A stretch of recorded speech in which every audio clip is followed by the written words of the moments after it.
Gareth's Story Planet. What was the longest and the quickest sale of a manuscript? Oh, well, the longest I've already mentioned, which is Alphabet Street. 20 years. Yeah, and periodically within that, I mean, it's the thing is that you at my age, Caroline Walsh now, I think she's got a lot of the clients that Gina Pollinger originally had. She's got an amazing client list. So you have to kind of be wary about not constantly saying to your agent, yeah, but I really think this one's going to sell. So you have to kind of pick your fights in terms of, which books. But that was definitely a book that, periodically I would go back to her and say, I really think we could find somebody that would take this. And so that would have been like 20 years. Quickest sale is, that's kind of difficult to put my finger on, actually.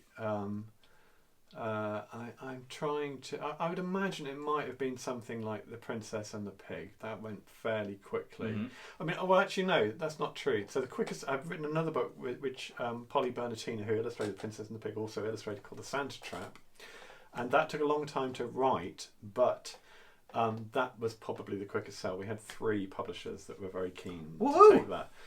Bidding we went war. with we went with Macmillan. There was a bit of a bidding war because they were the only publisher that accepted the kind of darkness of that story. I love the didn't darkness have to have a happy ending, and that you didn't have to kind of tone down the slightly the level of peril. It's a story about a little boy who tries to trap Santa Claus.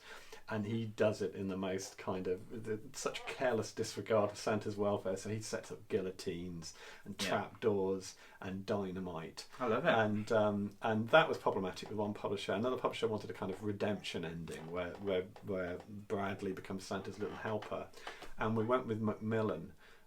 Is actually Suzanne Carnell was the editor there at that time, because she was the one person who kind of totally saw the appeal in having. Interesting what you said about one of the 3 publishers was interested in a redemption ending. Now, something I didn't realise is I thought you wrote the text, you played with it with your agent, and then she hopefully tried to sell it to a publisher's, and then you would do work with that publisher once the contract has been signed. But I've read a lot and heard a lot of stories where actually there are some publishers that want you to make the changes before they commit, and there's still no guarantee. How do you feel about that? Because you could spend a year developing a manuscript. There's they're dangling a little bit of a tip that we're interested, but it doesn't happen. I would still. I mean, yourself from having gone through the process of doing your first book, that even when right until the very last minute, there are things that even you might want to change, and therefore it's reasonable that the publisher might want to change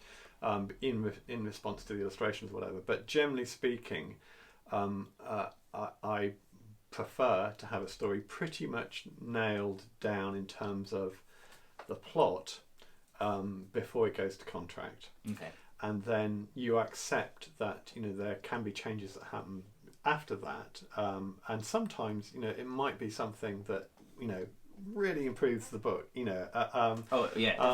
But I think there's a kind of unspoken agreement that that it won't be dramatically changed. Somebody's going to buy your story and then dramatically changes it. That would be unsettling. So most of the publishers I think I've worked with kind of understand that, which is one of the reasons why sometimes it can take a year of toing and throwing.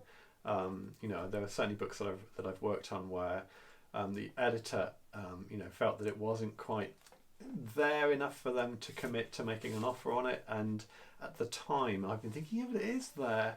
And actually, if I'm absolutely honest, with hindsight, and I've written about this on my blog, so I often write a little article about the book on my website rather.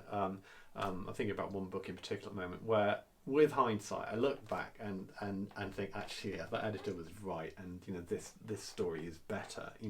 As a consequence of doing those changes, and it's only when I made those changes that they then went to contract. And I think generally I'd rather work that way, because there were no kind of nasty surprises.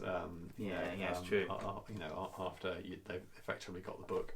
I really like the toing and froing. I kind of thrive off that. It's kind of like homework. You're trying to do your best, so you mark it in a good way and buy it. So I love the editing process. Yeah.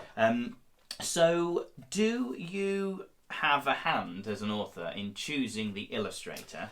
And who's your favourite that you've worked with? I mean, it's asking the favourite illustrator is like asking your favourite child, first of all. So I can mention some favourites, Okay. but I'm absolutely not going to say one favourite. Fair enough. And okay, so this is one of the things that surprised me going into the profession, and I'm always kind of telling people in workshops, that generally speaking. Until comparatively recently, you didn't even get to meet the illustrator. It's only through, I think, the internet's made and social networks and things like that, made it a lot easier to sort of to talk to people perhaps on the other side of the country. Generally speaking, it's the publisher's decision. They'll buy the text and then they will suggest, perhaps 3 illustrators, and you can, express an opinion. Or sometimes they've bought that text because they've already got an illustrator that they were looking for text for. That's the way it works sometimes. Okay, that's good.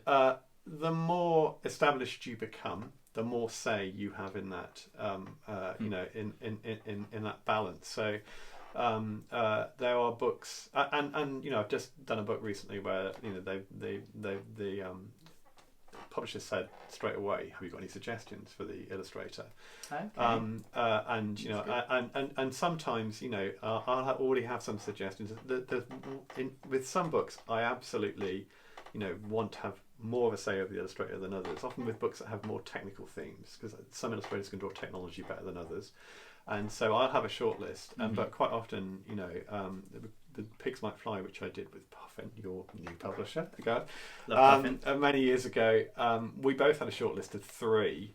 And Steve Cox, who illustrated that book, was on both shortlists, so that made it a very easy decision. It was meant to be. Yeah, what then happens is that what's happened for me anyway is that often I'll do a book and I really like what the illustrator has done on it, and we've got in touch afterwards. So an example of that would be I did the first version of the Clockwork Dragon. There's been 2. The last one was Ellie Dolan. The first version was done with Mark Oliver. And Mark wrote to me when he finished that book to say how much he'd enjoyed illustrating that story, and I really liked what he'd done with the pictures for the first version. Amazing.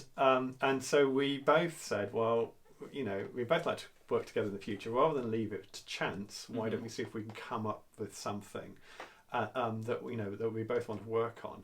And I quite like saying to illustrators, okay, what have you always wanted to illustrate? And I'll see if I can write a story about that. And if it appeals to me, then I'll write a story. And I know that if I've done that, I know that they will be they'll pour everything into making that book work, because it's the thing they want to do. So after we did the Clockwork Dragon, Mark sent me a whole list of ideas, some of which were very detailed plots. And Mark has written, stories of his own in the past. Amazing. And but one of them was quite a short idea for a manual for a mechanical monster, and out of that came a book called Monsters and Owner's Guide. We Mark, we developed up concept sketches for that book together. So he'd sent me the original character sketch, and I'd say, I think it needs to look more like, when it's less mechanical, more like a Sendak's Wild thing, because huge influence, as I said.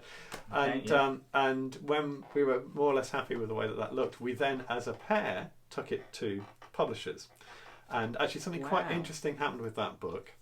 So we did end up with Macmillan, as it turned out, who really liked Mark's illustrations. And we did that book together at Macmillan. We did a subsequent book called Aliens and Owner's Guide. But at one point, when we were showing that, somebody, another publisher said, we really like this idea, but we'd like to do another illustrator. And I'd said, well, you can't, because it's Mark's idea. Initially, I've developed it from his idea. So they offered to buy him out, and we had to decide at that point, or Mark had to decide, whether he wanted to just take some cash and go not work on the book. And we decided that he decided that we would try and find another publisher, and we did. So it's a little bit similar. I mean, there's lots of parallels with my writing journey to my theatre work as well, but there's similarities there as well. Which comes first, the lyrics or the music? And I didn't realise you could work that way around. You can, but a lot of publishers don't like you to pair up, and it's the standard advice you give to new writers is that you don't need an illustrator. If you're doing a picture book, you don't need an illustrator, and that's still sound advice. But once you're established, if you know somebody that you think will really serve your texts well, and you're willing to sort of, accommodate what they want to do, then it's just a really nice way of working. How important do you think it is for an author and an illustrator to have an online presence, social media type thing? I would imagine it would be almost impossible these days to, to sort of have any sort of presence in the market generally, or without making some attempts on social media. I was quite late comer to Twitter. Now I am, pretty much addicted to it, and it's definitely helped me to sort of network and promote my work. So I'll put a link, by the way, down below to Jonathan. Thank you very much. I did start off, I was one of the very first authors to have, and I mean one of the very first authors, certainly children's authors in the UK, to have a website, because I was back in the last century. But I certainly have a blog, I have a website where people can find additional information, download activity sheets and things like that. They're and brilliant. On Twitter, I've recently joined Instagram. Woohoo! Pictures. Yeah, I know. Pictures. I shall find you later. I've kind of done that through pressure rather than, but natural inclination. But yes, you absolutely do need to do it, I would say. Yeah. Totally the reason why I've created this vlog as well, because I want to try and inspire some new people as well. I mean, you inspire me. You've been doing this. Kind of you to say so. Oh, thank you. You've been doing it for many years, so hopefully, there are new people out there that want to start writing that both of us can inspire through these videos too. So I agree, very, very important. What do you think finally makes a strong picture book? I mean, there is no set formula. Every child is different. There's a lot of talk about diversity in terms of representation, but I think one of the big issues should be diversity in terms of content. Yeah. And there are a lot of kids out there, I think, at the moment that are not readers simply because they can't find the content that they want. So they're not represented within the texts. Yeah, or not even but even in terms of appeal, the sort of things that appeal to them. I don't necessarily mean being reflected. If you've got human characters, then seeing yourself within the text is important. Yeah. But sometimes I just kind of think, like a few years ago, I remember I've got a friend, his whole family of friends are football fans, and they were saying, why is it that there are so few picture books about football? And there was a couple of Colin McNaughton ones at the time, which were both out of print, they used. Oh, right. And, if you look at what's the most popular children's hobbies, football is number one, and dance is number 2, I think. My wife works in dance for a living. There's so many more books about dance than there are about football. Okay. And so those kids, who are really into football, that might be something that could get them reading. So I don't think there's any, there's necessarily any obvious formula.